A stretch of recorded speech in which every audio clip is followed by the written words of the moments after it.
Kita beralih ke informasi lainnya, Badan Narkotika Nasional BNN Provinsi Bali berhasil amankan 1 kilogram sabu dari seorang tersangka. Rencananya sabu tersebut akan diedarkan di dalam lapas Kerobokan. Penangkapan 6 orang tersangka pengedar narkotika ini merupakan hasil pengembangan dari Made Teguh, seorang sipir lapas kelas 2A Denpasar yang ditangkap beberapa waktu lalu.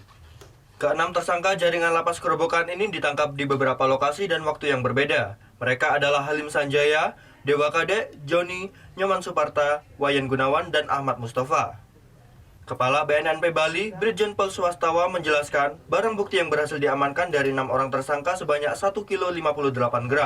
Sementara barang bukti terbanyak diamankan dari Ahmad Mustafa, yakni sebanyak 1 kg. Rencananya barang bukti tersebut juga akan diedarkan di dalam lapas.